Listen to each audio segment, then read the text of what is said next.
Assalomu alaykum soft sellerlar. Ushbu videoda sizlar bilan qanday qilib daromad qilish, ya'ni buyurtmalarni qabul qilish bo'yicha batafsil tanishamiz. Buyurtmalar bilan ishlash uchun bizda asosiy ikki chat kerak bo'ladi. Birinchisi, demak, buyurtmalar kelib tushadigan maxsus guruhga obuna bo'lishimiz kerak. Bu sellerlar bu guruhga o'sha oylik obunani to'lagan holatda obuna bo'lishadi. Misol uchun ichini ochib ko'radigan bo'lsak, xaridorlar beradigan barcha takliflar, ya'ni buyurtmalar mana shu yerga kelib tushadi. Buyurtmalarning statusini ko'rasiz, ya'ni holatini ko'rasiz. Qabul qilingan bo'lsa bo'ldi. Buni ko'rib tekshirishingizdan umuman foyda yo'q. Chunki buni kimdir, qaysidir mutaxassis o'sha qabul qilib, ishlab, o'sha pulini olib bo'lgan holati bo'ladi. Mana bunga o'tadigan bo'lsak, mana bu holatlar haligacha mana tugmalar turganligi uchun, demak, bular hali ochiq. Hali hech qaysi mutaxassis bilan xaridor baraka qilib bo'lmagan, ya'ni kelishib bo'lmagan. Misol uchun eng so'nggisini ko'ramiz. Deylik, o'sha 842 da kelgan ekan bu buyurtma. Test kategoriyasi, buyurtma ID'si 59 ekan. Tavsifini o'qib olsak bo'ladi. Misol uchun ma'lumotlar bazasi va uning tahlili bla bla bla bla, demak 5 ta test kerak ekan xullas. Tanishdik, o'zbek tilida buyurtma narxini xaridor 10.000 so'm deb belgilagan ekan. Endi siz buni o'qiysiz, mutaxassis sifatida tushunishingiz kerak. Ya'ni buni 10.000 so'mga qilasizmi yoki yo'qmi? Ha, menga 10.000 so'm ma'qul va bu narsani sifatli o'z xohlagan holatda, ya'ni tavsifda qanaqa berilgan bo'lsa, shu holatda qilib bera olaman deydigan bo'lsangiz, ya'ni bir kun, qarang, bir kun qo'yibdi. Bu o'zi xaridor bu vaqtni noto'g'ri qo'ygan ekan. Bu yerda o'zi imkon qadar sanani qo'yishi kerak. Bir kun bo'lsa, endi tasavvur qilavering, 842 bo'lsa, ertasi kunga 842 gacha qilib berish kerak deb tushunib oling. Imkon qadar tezda qilib berishga harakat qiling. Xullas, shu narx sizga ma'qulmi? Qabul qilishni bosing, bo'ldi. Shu bilan ishni boshlashingiz mumkin bo'ladi. Keling, shu qabul qilishni bosib ko'ramiz. Bosaman, yo'q, bosmaymiz. Nimaga? Chunki buyurtmalarni olishdan oldin siz mana bu bortga startda berib qo'yishingiz kerak bo'ladi. Men start berganman va profilga kirib qo'yishingiz kerak bo'ladi undan oldin. Demak, startda bosganingizdan keyin sizning ro'yxatdan o'tishingiz uchun telefon raqamingiz yoki emailingizni kiritishingiz kerakligi so'raladi. Bu albatta SoftUzdagi seller profilingiz haqida gap ketyapti. Misol uchun men test sifatida quyidagi sellerning ma'lumotini kiritaman. 998 93li 545 64 07 logini. Chunki men nomerdagi mutaxassislikka kiritdim. Endi parolni kiritaman. Paroli jasur.04. Enter. Yoki yana yuborish tugmasini bosasiz. Siz muvaffaqiyatli profilingizga kirdingiz. Savdolaringizga omad. Endi profilingizni tekshirib ko'radigan bo'lsangiz, mana shu yerda sizda o'sha SoftUzdagi sotuvchi profilingizni ma'lumotlari shu yerda turibdi. Orqaga qaytaman. Turli xil menyular bor. Mana bu yerda boyagi ishimizni endi davom ettiramiz. Qolgan menyularni keyinroq ko'ramiz. Demak, menga oxirgi buyurtma ma'qul bo'lib turibdi, qabul qilishni bosaman. Qabul qilishni bitta bosadigan bo'lsam, qarang, haqiqatan bu buyurtmani qabul qilmoqchimisiz degan xabar chiqadi. Botga o'tishingiz kerakligi so'ralinadi, boyagi botga. Okey deb orqaga o'tib, botga kirasiz. Mana qarang, sizga SMS kelgan. Ichini ochib ko'radigan bo'lsangiz, quyidagilardan birini tanlang. Haqiqatan 59 ID dagi buyurtmani qabul qilishni istaysizmi? Ha, qabul qilaman deb tugmani bosadigan bo'lsangiz, bu xaridorga siz o'sha narxda ko'nganligingiz haqida xabar ketadi. U ham tasdiqlagandan so'ng ishni boshlashingiz mumkin bo'ladi. Keling, realni shu ishni qilib ko'ramiz. Ha, qabul qilaman deb bosdim. Bosganimdan keyin qarang, buyurtma qabul qilindi. Endi nima degan xabar kelyapti? Qarang, buyurtma ID berilgan. Buyurtmachi tasdiqlasa, ish boshlashingiz mumkin. Hali ishni boshlamang, chunki sizni qabul qilganligingizni xaridor ham tasdiqlash kerak. Tipano baraka bo'lishi kerak. Kutamiz endi uni qabul qilishini. Ya'ni xaridor qabul qilish kerak ushbu buyurtmani. Mana xaridor qabul qildi. U qancha vaqt oladi? Endi u Telegram kirishiga, ya'ni inson omiliga bog'liq. Endi tasavvur qilasiz. Shunga qarab turib kutishingiz mumkin bo'ladi. Deylik, balki 1 soatdan keyin qabul qilar, yarim soatdan keyin qabul qilar, 10 minutdan keyin qabul qilar. Bizda endi hozirda o'zida qabul qildi, sababi shogirdlarimiz hozir yordamchi sifatida xaridor bo'lib turishibdi. Qarang, qabul qilgandan keyin quyidagi SMSni olasiz. Xaridor buyurtmani tasdiqladi. Buyurtma ID'si shu. Endi o'sha yuqoridagi ma'lumotlar va bo'ldi, ishni boshlashingiz mumkin endi.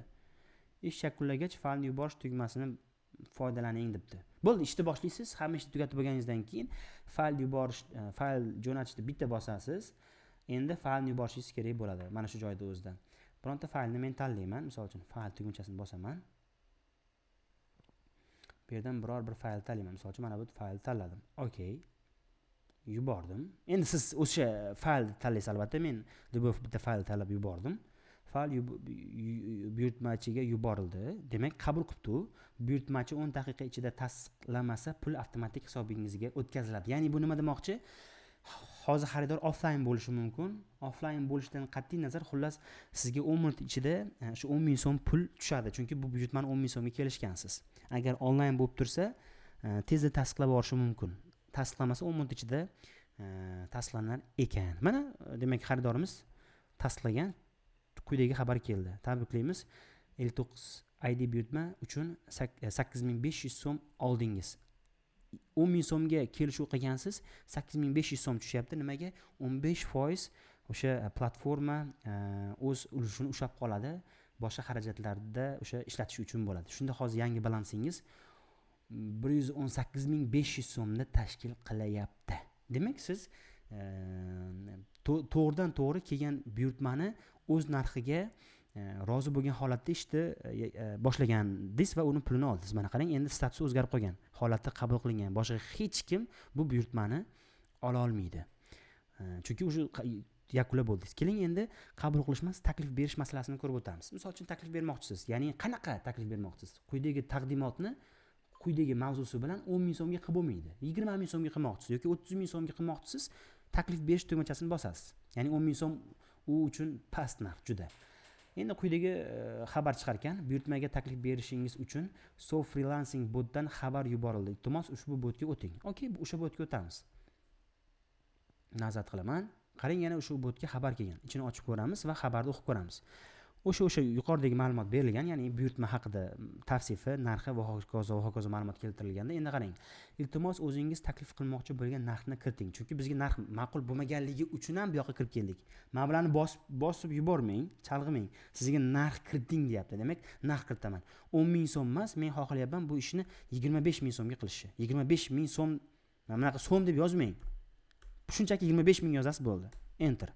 Yoki shu yuborish tugmasini bosasiz. Endi albatta izoh kiritishingiz kerak bo'ladi. Nimaga 25 ming so'm? Misol uchun, ya'ni qarang, aytayapti, iltimos yangi narx taklifingizni tushunarli qilib izohlang. Bu izoh buyurtmachiga ko'rsatiladi. Shuning uchun uni aniq va ishonchli yozing. Masalan, bu narx bilan yuqori sifatli ishni o'z vaqtida bajara olishimni kafolatlayman degan xabarni yuborishingiz mumkin. Endi men copy paste qilib tashlayman, siz esa boshqa ma'lumotlarni yozishingiz mumkin.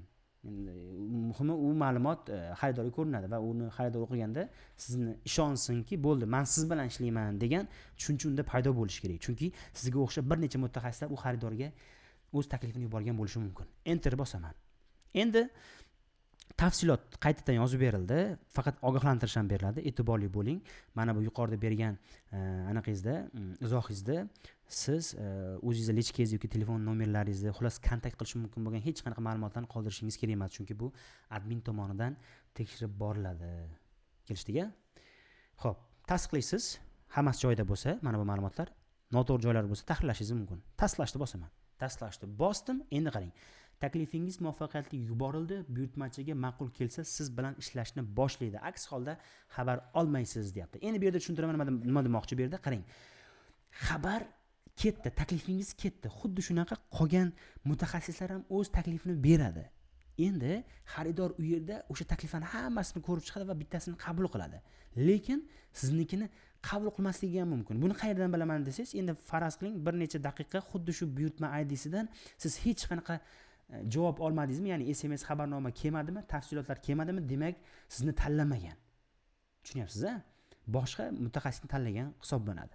O'sha uchun e'tiborli bo'lasiz. Ya'ni doim ham undan xabar kelmasligi mumkin. Lekin aks holda bo'lsa, ya'ni sizni tanlaydigan bo'lsa, quyidagi xabar keladi. Misol uchun hozir xaridor bizni tanlayapti deb tasavvur qilamiz va bizni tanlab bo'ldi. Mana qarang, quyidagi xabar keladi. Xaridor buyurtmani tasdiqladi. Quyidagi ID, endi ishni boshlashingiz mumkin.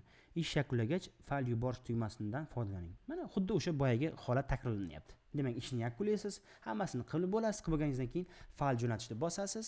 Bosganingizdan keyin fayl yuborishingiz kerakligi so'raladi.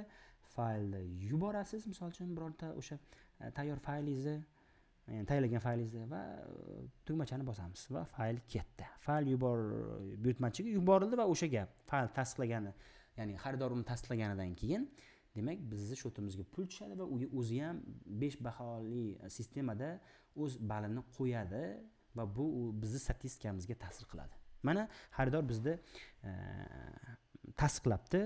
O'sha biz yuqorida qancha narx berdik? Mana hozir siz uchun 21250 so'm demak oldik. Demak yuqorida adashmasam 25000 so'm taklif berganmiz, 15% ushab qolindi. Shunda hozir jami balansim 139750 so'm bo'ldi.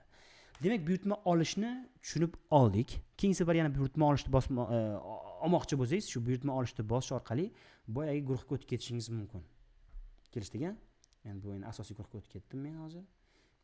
Mana shu guruhga o'tasiz va shu orqali ishlashingiz mumkin bo'ladi. Endi qarang, bu botga qaytaman. Boyagi botga. Yaxshi, hammasi joyida. Demak 139000 pulimiz bor ekan. Yana balansni tekshirib olamiz qayta. Mana 139000 pulimiz bor ekan hozir. Shuni yechib olishimiz ham mumkin. Buning uchun mablag' yechish tugmachasini bosib, iltimos yechmoqchi bo'lgan summani kiritamiz. Misol uchun qancha yechmoqchiman? Hammasini yechmoqchi bo'lsam, hammasini yozaman. Yokida 50000 so'm, 100000 so'm yechishim mumkin bo'ladi. Agar bu endi yozish orqali qilib ketishingiz mumkin bo'ladi. Shu ma'lumotlarni to'ldirasiz, o'z karta ma'lumotlaringizni kiritishingiz kerak bo'ladi. Misol uchun deylik 170000 so'm yechmoqchiman. Yo'q, 120000 so'm yechmoqchiman misol uchun. Endi bu yerda karta raqamingizni kiritishingiz kerak bo'ladi. Misol uchun karta raqam kiritasiz, albatta u 16 xonali son bo'ladi. Men fakeviy karta raqam kirityapman. Va endi bu fakeviy, bu ma'lumotni men oxirigacha olib borish niyatida emasman. Shunchaki ko'rsatmoqchiman bo'ldi. Tasdiqlash bosganingizdan keyin bo'ldi. Shotingizga pulni avtomatik tushirib olsangiz bo'ladi. Bekor qilishni bosaman shu jarayonida. Demak, bekor qilishni bosaman pul tashab olmaslik uchun shotimga. Bekor qilishni bosdim va asosiy menyuga qaytaman. Boshqa menyularni ham ko'rib o'tsam bo'ladi, nima vazifa bajarishini. Profilimda ko'rib o'tdik. Bu o'sha profilim haqida ma'lumot. Orqa qaytaman. Yana ma'lumot bor. Adminga murojaat bor. Qanaqadir shikoyatlar yoki tavsiyalar yoki takliflar bo'ladigan bo'lsa, murojaat qilishingiz mumkin yoki boshqa biror bir buyurtmalar bo'yicha ham to'g'ridan to'g'ri quyidagi raqamlarga yoki kontaktlarga bog'lanishingiz mumkin. Imkon qadar Telegram orqali yozing. Telefon qilsangiz hal bo'lishi sal sekinroq bo'lib qolishi mumkin. Statistik ma'lumotlar bu o'sha shu vaqtgacha qilgan ishlaringizda hamma statistik ma'lumotlarni shu yer orqali ko'rib borishingiz mumkin bo'ladi. Umuman olganda shu funksiyalardan iborat va oxirida qarang, video qo'llanma degan tugma mavjud. Bu tugmani bosish orqali ushbu botdan qanaqa foydalanish mumkinligi tushuntirib o'tilgan. Video ko'rishni bosib, shu videoga kelasiz va videoni tanishib chiqib, bot qanaqa ishlashini tushunib olishingiz mumkin bo'ladi. Video ancha cho'zilib ketdi, lekin foydali bo'lgan bo'lsa xursandmiz. Shu orqali demak buyurtmalar bilan ishlashingiz mumkin bo'ladi. Salomat bo'ling.